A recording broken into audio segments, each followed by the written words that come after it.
Shalom, selamat siang Bapak Ibu yang kasih Tuhan. Berjumpa kembali di dalam siraman rohani dari Gereja Isa Al-Masih Pegangsaan. Hari ini saya akan bersama-sama Bapak Ibu sekalian merenungkan kebenaran firman Tuhan tentang keselamatan hanya di dalam Kristus. Mari kita berdoa terlebih dahulu. Bapa yang di surga, biarlah Roh Kudus-Mu menolong kami untuk kami boleh memahami kebenaran firman-Mu yang sebentar kami akan renungkan bersama. Tolong hamba yang lemah untuk dapat menyampaikan kebenaran firman-Mu dan berkati Bapak Ibu kami sekalian yang mendengarkan firman Tuhan ini. Terpujilah Engkau Bapa, dalam nama Yesus kami berdoa. Amin. Bapak Ibu yang kasih Tuhan, hari ini kita akan belajar keselamatan hanya di dalam Kristus. Mari kita bersama-sama membuka Alkitab kita dan kita membaca kebenaran firman Tuhan yang terambil di dalam 2 Timotius pasal 1 ayat 9. 2 Timotius pasal 1 ayat yang ke-9.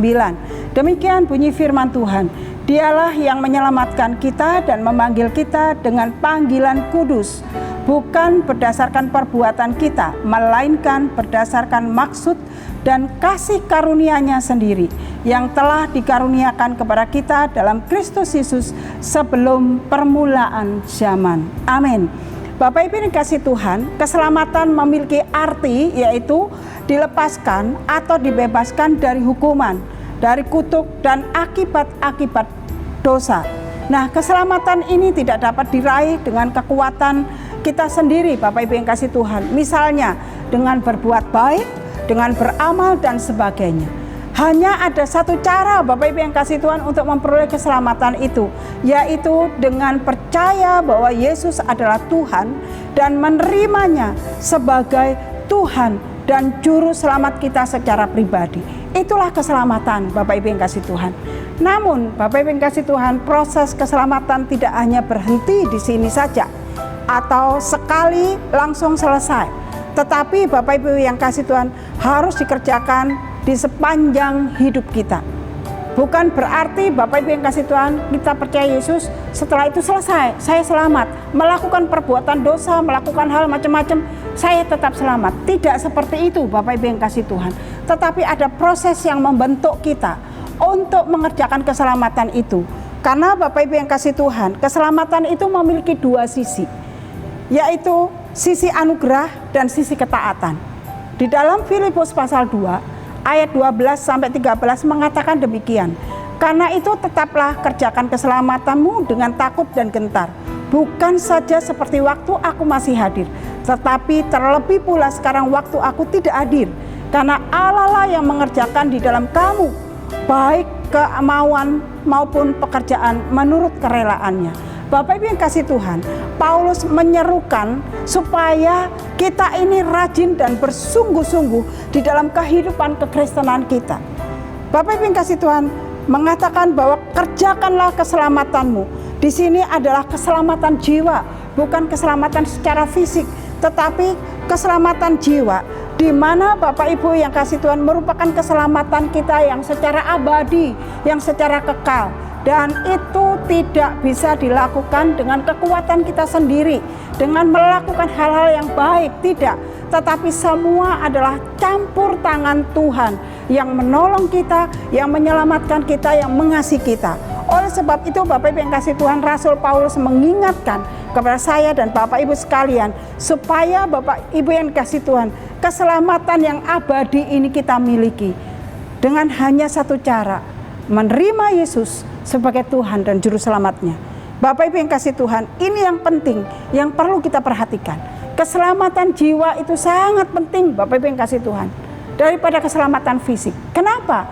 Karena Bapak Ibu yang kasih Tuhan, keselamatan jiwa itu berkata atau mengingat akan kekekalan. Di dalam dunia ini hidup kita hanya sementara Bapak Ibu yang kasih Tuhan. Ada batas waktunya.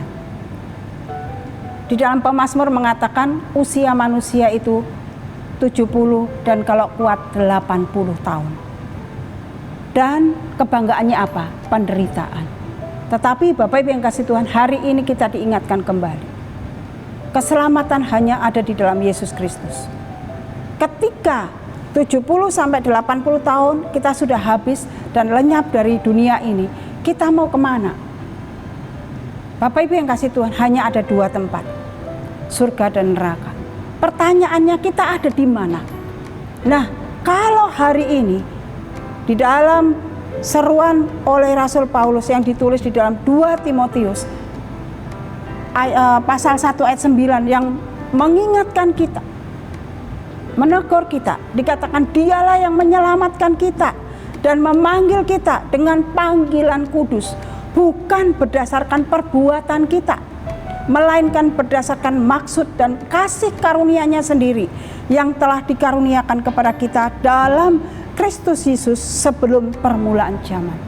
Bapak Ibu yang kasih Tuhan, begitu luar biasanya kasih Tuhan untuk menyelamatkan kita. Ini yang perlu kita sadari, Bapak Ibu yang kasih Tuhan. Nah, adapun sasaran mengerjakan keselamatan ini, Bapak Ibu yang kasih Tuhan, adalah menjadi serupa dengan Kristus.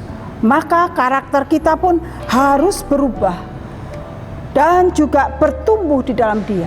Jadi Bapak Ibu yang kasih Tuhan, sasaran keselamatan ini adalah mengerjakan Bapak Ibu keselamatan yang daripada Tuhan supaya kita menjadi serupa dengan Kristus. Dan ada perubahan di dalam karakter kita, bertumbuh di dalam Tuhan. Oleh sebab itu Bapak Ibu yang kasih Tuhan, ketika ini kita sadari, maka Bapak Ibu yang kasih Tuhan, dalam hidup kita, kita tidak sembarangan melakukan atau menggunakan hari-hari kita, aktivitas kita. Karena di dalam 1 Yohanes pasal 2 ayat 6 mengatakan, barang siapa mengatakan bahwa ia ada di dalam Dia, ia wajib hidup sama seperti Kristus telah hidup. Jadi Bapak Ibu yang kasih Tuhan, saat kita berada di dalam Kristus, maka saat itu kita mengalami kelahiran baru. Maka Bapak Ibu yang kasih Tuhan, seluruh hidup kita ini dirubah. Tuhan menghendaki kita ini menghasilkan buah sesuai dengan pertobatan. Sesuai dengan pertobatan kita. Ketika kita diselamatkan dan kita berubah, karakter kita dirubah, kita sama serupa dengan Kristus, maka seluruh keberadaan hidup kita ini harus menghasilkan buah pertobatan sesuai apa yang Tuhan kehendaki. Dalam Matius 3 ayat 8 mengatakan, jadi hasilkanlah buah yang sesuai dengan pertobatanmu. Bapak Ibu yang kasih Tuhan, di sini berubah menjadi manusia yang baru harus menghasilkan buah pertobatan, bukan hidup yang lama lagi. Bapak Ibu yang kasih Tuhan, hidup yang lama itu sudah ditinggalkan. Karena Tuhan adalah sang penjunan dan kita ini adalah tanah liat. Dialah yang punya cara untuk membentuk dan memurnikan saya dan Bapak Ibu sekalian. Dan ini adalah proses. Bapak Ibu yang kasih Tuhan, dalam perubahan itu kita tidak ujuk-ujuk langsung berubah gitu, langsung menjadi baru, menjadi baik, menjadi apa. Tidak Bapak Ibu yang kasih Tuhan. Semuanya membutuhkan proses. Makanya tadi dikatakan di dalam 1 Yohanes 2 ayat 6 mengatakan, barang siapa mengatakan bahwa ia ada di dalam Dia, ia wajib hidup sama seperti Kristus. Dan di sini ada satu tanggung jawab supaya kita hidup sama seperti Kristus. Ada perubahan dan perubahan ini ada proses. Makanya dikatakan harus menghasilkan buah pertobatan sesuai dengan pertobatan kita, Bapak Ibu yang kasih Tuhan. Jadi kita tidak lagi hidup lama menggunakan kehidupan kita semaunya kita, tetapi ada satu perubahan dalam seluruh hidup kita menjadi manusia baru di dalam Kristus. Karena Dialah yang menolong kita untuk merubah seluruh hidup kita melalui proses yang Tuhan kerjakan dalam hidup kita. Nah, Bapak Ibu yang kasih Tuhan, dalam proses pembentukan Tuhan dalam hidup kita memang sakit. Kenapa demikian? Karena di dalam proses itu Bapak Ibu yang kasih Tuhan terkandung penyangkalan diri, pikul salib, dan komitmen untuk mengikut Dia sampai akhir hidup kita. Karena apa Bapak Ibu yang kasih Tuhan? Setiap orang yang mau mengikut Yesus harus menyangkal dirinya dan memikul salibnya dan mengikut Kristus. Oleh sebab itu Bapak Ibu yang kasih Tuhan, keselamatan di dalam Kristus itu adalah anugerah dan ketaatan di dalam Dia. Bapak Ibu yang kasih Tuhan, jangan menyia-nyiakan waktu Anda. Jangan menyia-nyiakan kasih karunia yang Tuhan berikan dalam hidup Anda. Ketika saudara menyadari Buat Tuhan memberikan keselamatan yang luar biasa dalam hidup saudara. Bapak Ibu yang kasih Tuhan, hidup saudara bukan lagi seperti dulu, yang dengan sembrono dan sembarangan menggunakan seluruh hidup kita dengan cara keinginan kita. Tetapi Bapak Ibu yang kasih Tuhan, ada hal-hal yang harus kita kerjakan sesuai dengan kemauan dan kehendak Tuhan. Harus menghasilkan buah pertobatan sesuai dengan pertobatan kita, sesuai dengan kelahiran baru kita. Sehingga Bapak Ibu yang kasih Tuhan, kita dapat menyangkal diri kita dapat pikul salib, dan kita dapat mengambil komitmen untuk tetap mengikut Dia sampai akhir hidup kita.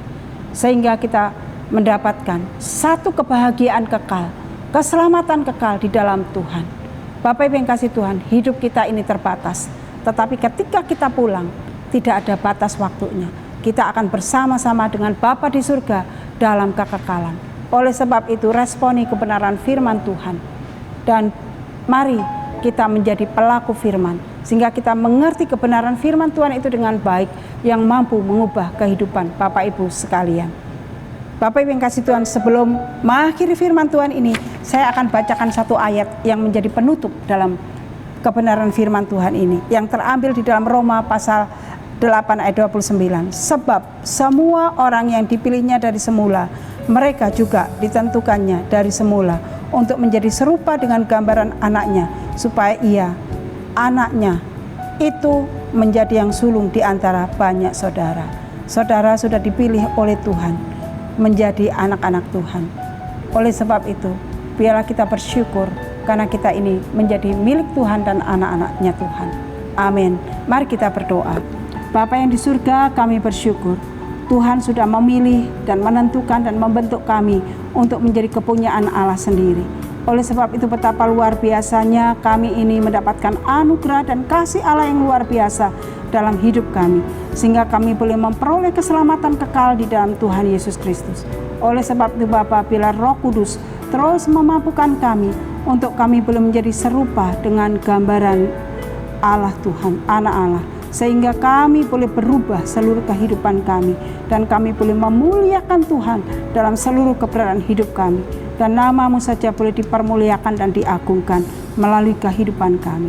Terima kasih Bapa. Engkau berkati Bapak Ibu saudara kami yang mendengarkan kebenaran firman Tuhan ini. Terima kasih Bapa, di dalam nama Tuhan kami Yesus Kristus kami bersyukur dan kami berdoa.